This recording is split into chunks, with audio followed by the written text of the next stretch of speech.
The objective, however, is not to cram as many activities as possible into our schedule, or to try to do everything at once.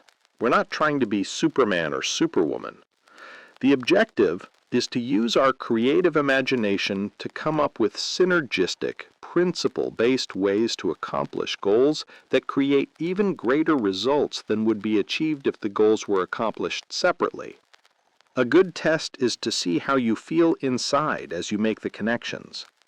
If it feels forced or contrived, you may be violating a principle, perhaps spreading yourself too thin, and the activities would be better approached separately. When activities naturally go together, you'll feel a sense of peace and increased capacity because you're operating in harmony with principles. Instead of conflicting and competing, the parts of your life are working together in beauty and harmony. There are several ways to capture this synergy on the weekly worksheet. One way is to simply draw lines that join goals and transfer the synergistic activity to the appropriate day of the week. Another way is to write the synergistic activities in the column labeled Reminders and put an asterisk or some other defining mark by those activities that represent your goals. Once we've created the synergy, we can translate our chosen activities into the week, either as appointments or priorities for the day. Removing artificial barriers. We often tend to build walls between work, family, and personal time.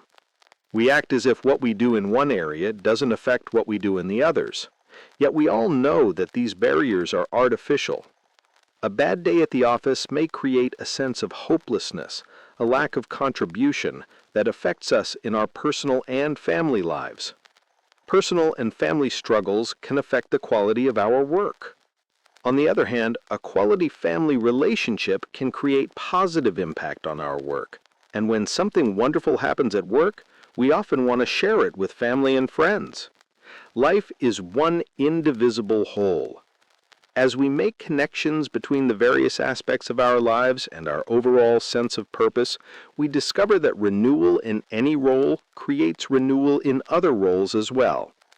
At work, we may connect with some of the purposes of the organization and find fulfillment by contributing to them. We may find fulfillment in the service we provide for our customers or in the growth and development of the people we train or work with. As we invest and connect in ways that bring growth and contribution, we discover that the person who comes home from work at night is stronger and better than the one who left for work in the morning. At home, we may invest in personal renewal that strengthens us in all of our roles. Family time can create deeper relationships as we contribute to our loved ones. We can work with our family to contribute to our communities and friends. As we invest in a rich personal, family, and social life, we find that the person who goes to work in the morning is stronger and better than the one who left the night before. Whole parts whole thinking empowers us to see relationships and create the connections that lead to growth, contribution, and fulfillment instead of fragmentation, discouragement, and self-focus. It becomes a subconscious way of thinking that empowers us to integrate our lives and weave elements together in a beautiful pattern. It's the abundant seeing that leads to abundance doing and abundance living. 3. Content in context. Priority is a function of context, or the bigger picture in which something occurs. For example, if you were told right now that someone close to you was having a serious problem and needed assistance, you'd probably put down this book and go to help. Why? Because the context for deciding how to best spend your time had changed. Weekly organizing puts content, the activities of our lives, into the context of what's important in our lives. It's big picture renewal that puts us in touch with the purposes and patterns of life. It creates a powerful framework that represents our best thinking around what first things are and how we can put them first during the next 7 days of our lives. When urgency pushes us, moods pull us, or unexpected opportunities beckon, we have something solid against which we can weigh the value of change. We can put content in context and choose the best over the good. As one individual noted, before I practiced weekly organizing, I would jump whenever the telephone would ring. If someone told me of a committee meeting, I would go. Now I can say, I'd love to be there, but I have a commitment at that time with my daughter. Sometimes I have to cancel an appointment with a friend because of responsibilities at work, but I reschedule the appointment for another time if it's important. Nothing goes on the schedule unless it's important. Quadrant 2 organizing isn't prioritizing what's on the schedule, it's scheduling priorities.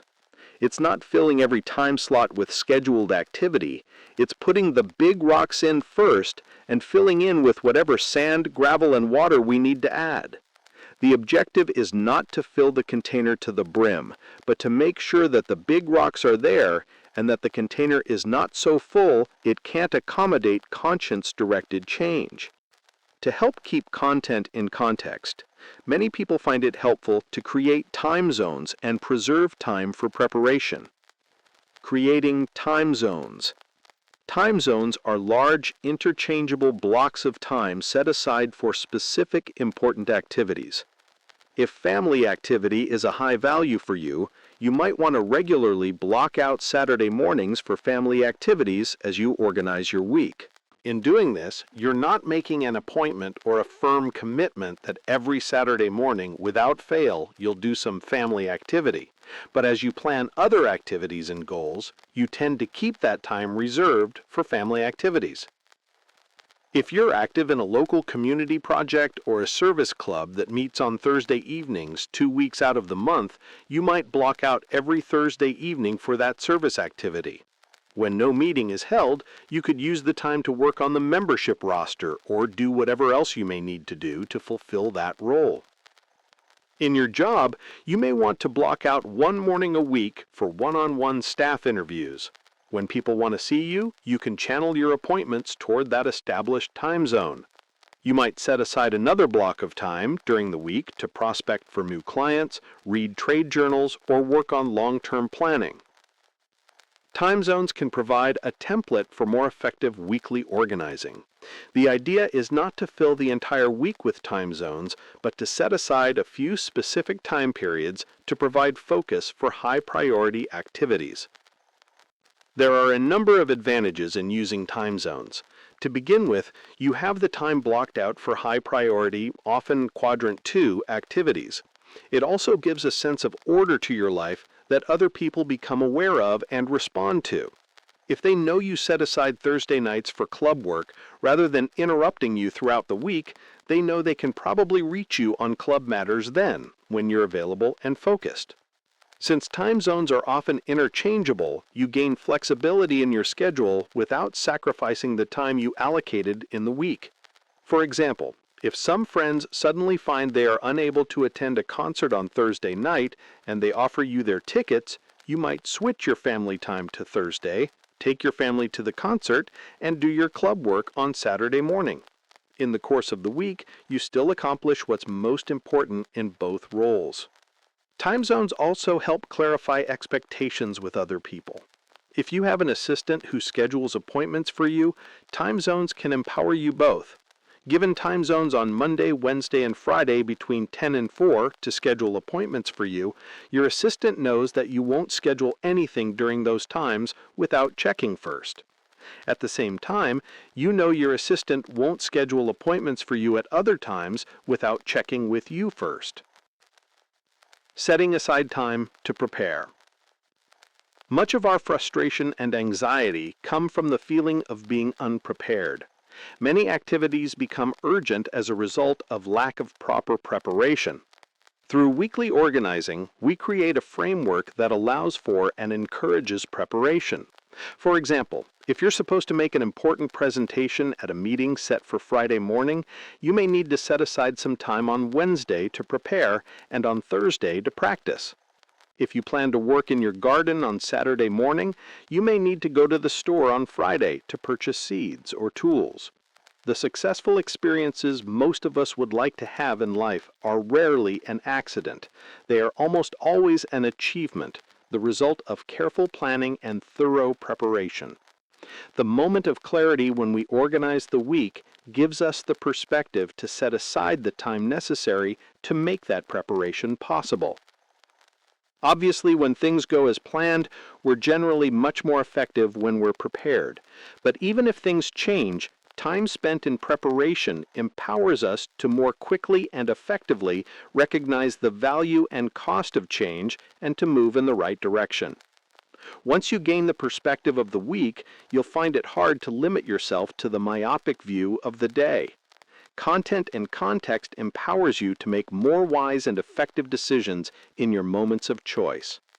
An attempt to put first things first in our lives with a single-dimensional chronos paradigm is simplistic. It's saying that what's important in our lives and how well we're doing are functions of mechanical clocks and printed calendars. The tick of the clock determines the pace of our lives. But the wide-range perspective created through the weekly organizing process creates whole new levels of seeing and being. The best way to understand the difference is to experience it. We often hear comments such as these: "My profession was consuming most of my time, but not any longer. I feel as if a great weight has been lifted off my shoulders and I'm enjoying life again. I'm getting more done at work and still having plenty of time for my other roles. My life is regaining a sense of balance. I'm discovering a significant amount of quality time. Before, I was always saying, there just aren't enough hours in the day, enough days in the week. I've got too much to do." I fall back into old habits sometimes, but I have the comfort of knowing that I'm anchored and balanced and I can adjust very quickly.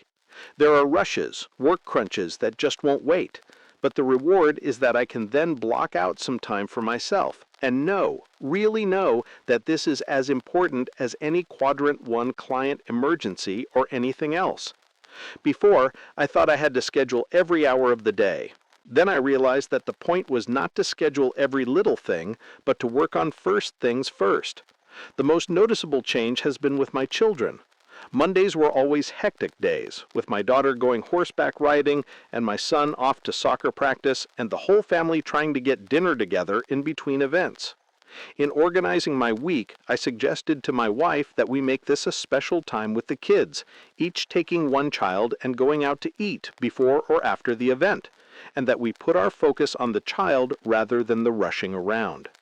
Last Monday, after working with the plan for 2 weeks, my son took my hand as we were leaving the fast food restaurant on our way to soccer practice. "Monday's my favorite day of the week, Dad," he said as we walked to the car. "I don't even care which of you is with me. I just like to talk." There are quality of life issues that simply can't be seen through a myopic chronos paradigm. Even the simple addition of a weekly worksheet to a daily planning system creates a significant difference. But there's an even more powerful difference when we add the kairos or abundance paradigm, when we see that all parts of our lives matter to our mission, and that synergy among the parts creates energy in the whole. Life becomes a productive cycle of growth and continuous learning, fulfilling relationships, and meaningful contribution.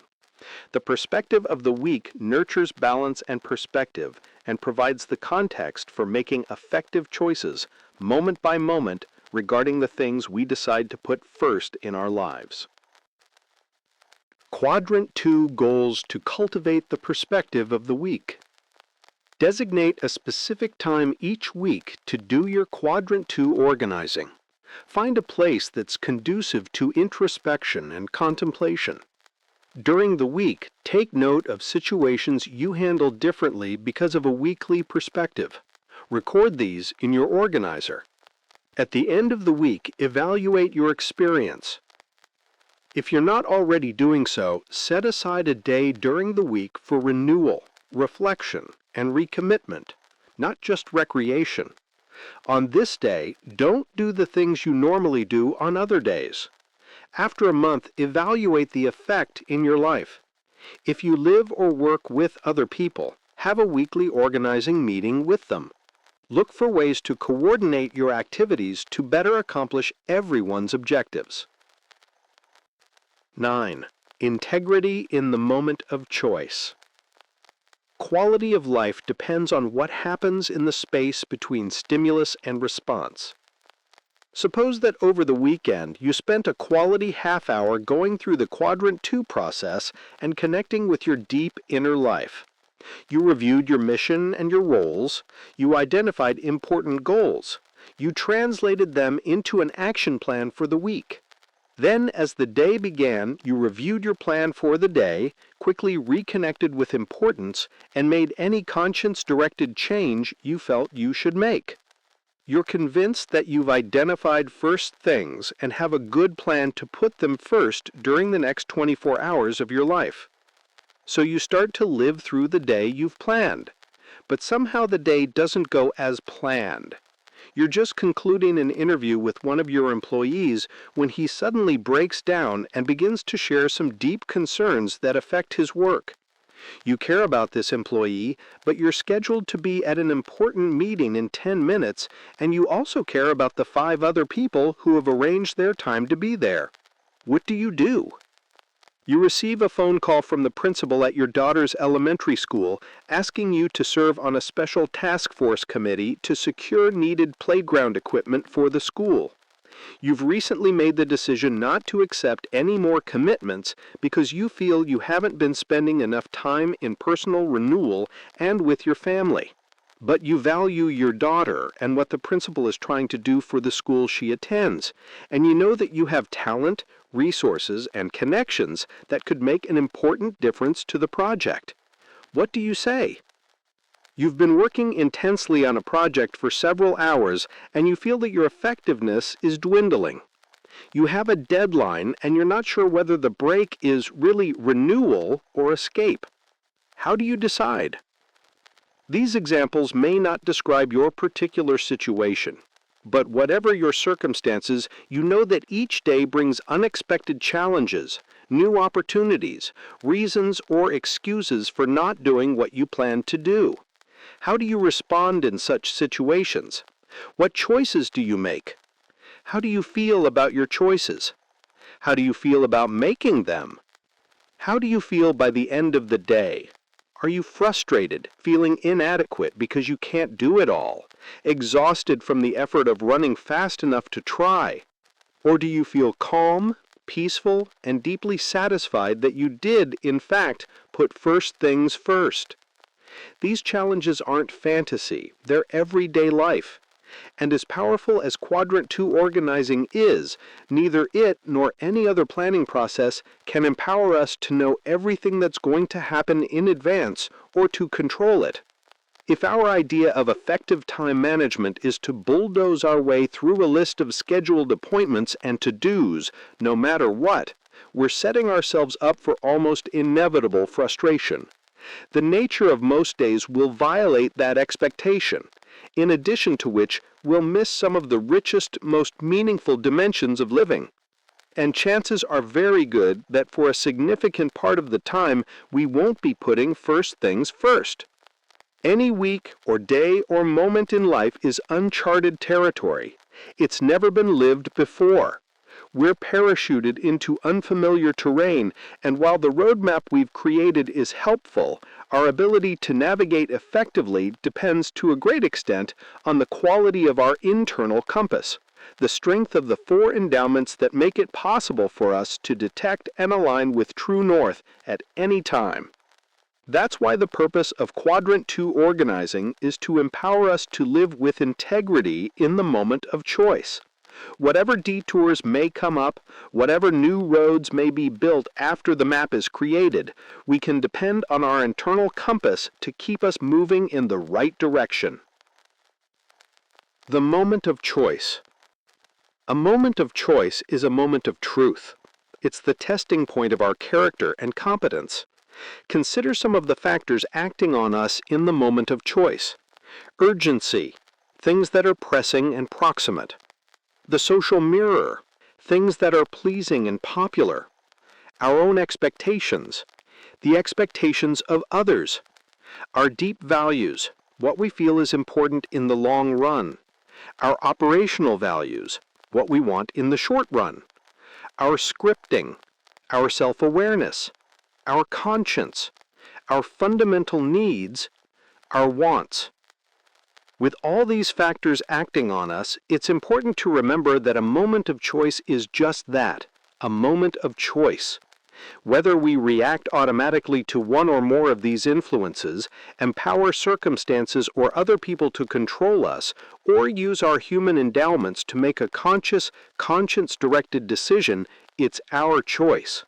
As Viktor Frankl discovered in the death camps of Nazi Germany, we who lived in concentration camps can remember the men who walked through the huts comforting others, giving away their last piece of bread.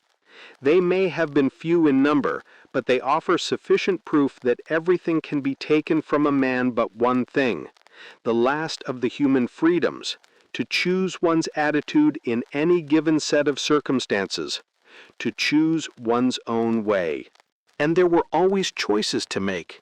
Every day, every hour offered the opportunity to make a decision which determined whether you would or would not submit to those powers which threatened to rob you of your very self, your inner freedom, which determined whether or not you would become the plaything of circumstance. We may find it convenient to live with the illusion that circumstances or other people are responsible for the quality of our lives, but the reality is that we are responsible for our choices. And while some of these choices may seem small and insignificant at the time, like tiny mountain rivulets that come together to create a mighty river, these decisions join together to move us with increasing force toward our final destiny. Over time, our choices become habits of the heart, and more than any other factor, these habits of the heart affect our time and the quality of our lives. The essence of principle-centered living is making the commitment to listen to and live by conscience. Why? Because of all the factors that influence us in the moment of choice, this is the factor that will always point to true north.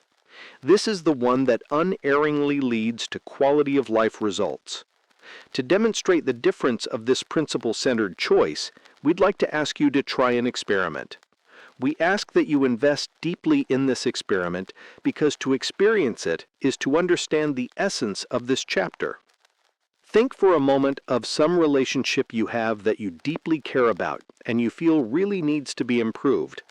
It could be with a spouse, a parent, a child, a boss, an employee, a friend. As you think about that relationship, try to go into your deep inner life and ask yourself this question.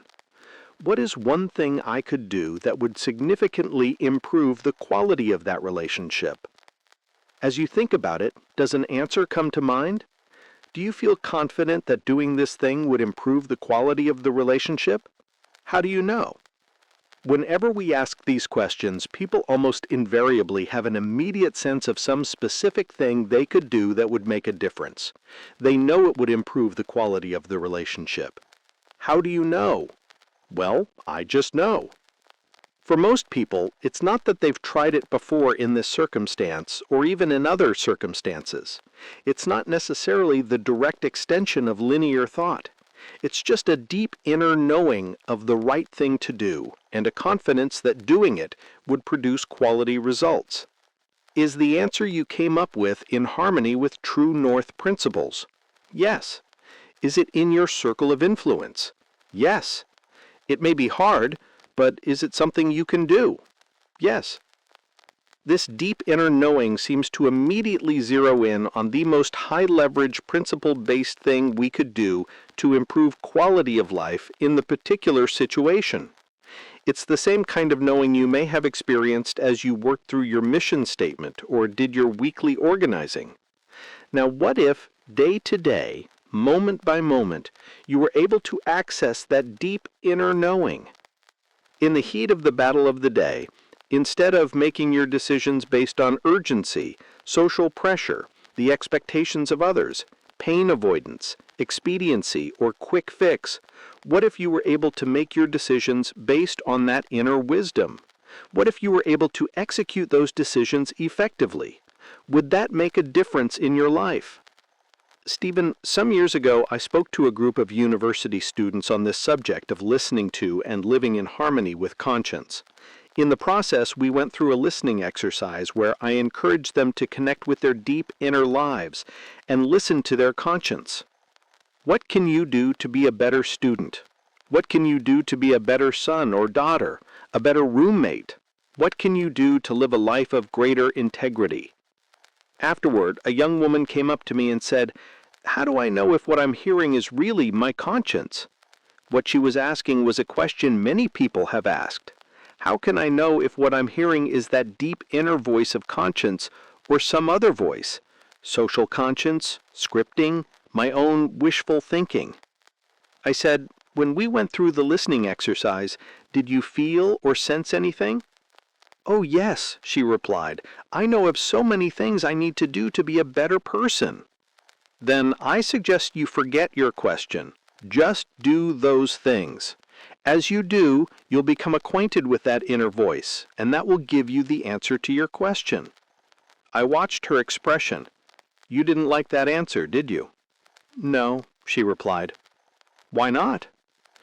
She sighed. "I have no excuse anymore." A year later, I spoke at the same university on another subject. This same young woman came up afterward and introduced herself again, reminding me of the question she had asked the year before. As the situation came back to my memory, I said, "So, what happened?" "I did those things," she replied. "I really took it seriously." "What did you do?" "I really began to study the wisdom literature in a serious way. I made reconciliation with certain individuals I had thought I could just forget because I didn't like them. I became more cooperative at home, more helpful. I stopped procrastinating as a student. I realized I had a stewardship as a student, as well as stewardships for my family and my church. I tried to be more pleasant with my brothers and sisters. I didn't talk back to my parents. I became a less defensive and angry person."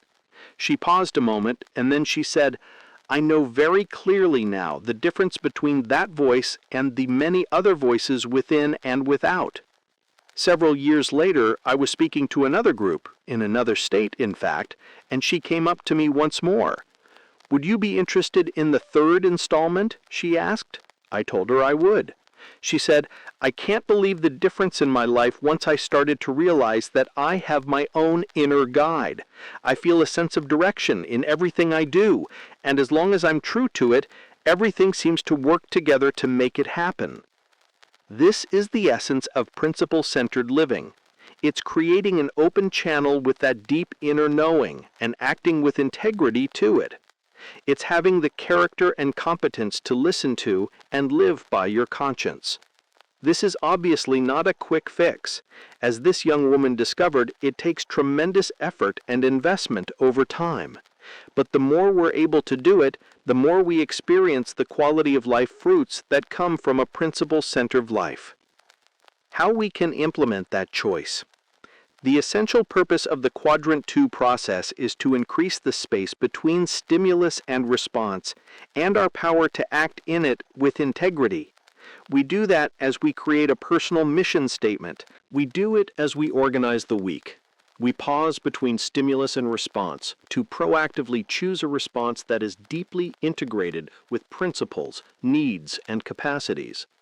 On a daily, moment-by-moment basis, we increase our ability to act with integrity as we learn to do the same thing, to pause. And in that pause, integrity comes as we use our human endowments to ask with intent, listen without excuse, and act with courage. 1. Ask with intent. To ask with intent is the essential act whereby we become principle-centered. It is to ask our conscience, not out of curiosity, but out of commitment to act based on the wisdom of the heart. Asking with intent reaffirms the humility of principles, the acknowledgement that there are principles and that they are in control. It affirms our human endowments, that we have self-awareness to realize that we need to ask, conscience to direct us to true north, independent will to exercise choice, and creative imagination to carry it out in the most effective way. It implies teachability, courage, and confidence. It's the manifestation that our desire to do the right thing is greater than our desire to just do something. Acting with integrity in the moment of choice begins with asking much as we ask when we create a personal mission statement or set goals during weekly organizing. As we face the challenges of the day, we need to create a key question that will draw us immediately into the focus of listening to and living by conscience. Because this is such a deeply personal experience, we've concluded that people are more empowered when they use words that most effectively communicate in their own language. Questions some people have asked that have meaning to them include, what's the best use of my time right now? What's most important right now? What is life asking of me? What's the right thing to do now? However the question is worded, it needs to be a question of the heart. In addition, there are other questions we can effectively ask in moments of choice. Is this in my circle of influence? Is it in my center of focus? Is there a third alternative solution? What principles apply? What is the best way to apply them? Let's take one of the situations we introduced at the beginning of this chapter to show how these questions might help us to act in a principle-centered way. Suppose that an employee opens up and begins to share deeply just a few minutes before you're scheduled to be at an important meeting. A typical reaction would be one of frustration and anxiety, a feeling of being caught in a dilemma, being pulled in different directions. There could be fear of losing face with authority figures at the meeting if you aren't there. The knee-jerk reaction might be to look at your watch and say, "I'm really sorry, but I have to go to a meeting," and to send the employee to personnel with a quick brush-off. But what would be the cost of that decision in terms of the loyalty and creativity of that employee? In terms of others to whom that employee might talk about his experience? In terms of your own personal integrity account? Suppose you were to take a deep breath and pause. What's most important right now? You're not sure. People are more important than schedules, but this particular scheduled event involves other people as well. Is this in my circle of influence? Both situations are in your circle of influence, both tied to your mission and purposes. What principles apply? It may be as you consider the situation that particular principles come to your mind. Be honest and open. Involve people in the problem and work out solutions together. You may feel to say to the employee, "I appreciate your willingness to share your deep concerns with me. This is so important that I want to have time to really talk it over with you and help you find solutions. I have a concern because I've made a commitment to some other people to meet with them right now, but I should be through by 3 o'clock. How would you feel about meeting together at that time and seeing what we can come up with?" Or you may have a different experience. The principle that comes to mind may be the value of the one. You may ask the employee to wait a minute while you request that your secretary walk down to the meeting and explain that something important has come up and you will be a half hour late. You may have her ask that your agenda items be shifted to the end of the meeting, or you may call an associate and ask him or her to represent you at the meeting. Or you may have yet another experience altogether if, in the pause, you realize that the concerns of this employee are not in your direct area of responsibility. You may feel to walk the employee over to the Human Resources Director's office, where his or her needs can be more directly addressed. The point is that instead of reacting based on your own needs and what you feel are time pressures, you're pausing to think about principles and connect with conscience in a way that empowers you to put first things first in the moment of choice. It's important as you ask to realize that wisdom is a marriage, a synergy of heart and mind. Many times what our conscience tells us to do will seem familiar or common sense. It's something we've read about, thought about, or experienced, so it's part of our rational framework of knowledge. In these cases, conscience pinpoints or highlights the appropriate application of the knowledge. At other times, the wisdom of the heart transcends the wisdom of the mind. We may have no direct knowledge or experience in doing what we feel we should do, but somehow we know it's right. We know it will work. As we learn to listen to and live by our conscience, many of the things it teaches us are transferred through our own experience into our rational framework of knowledge. We learn to reason things out in our minds, but not to get lost in reason.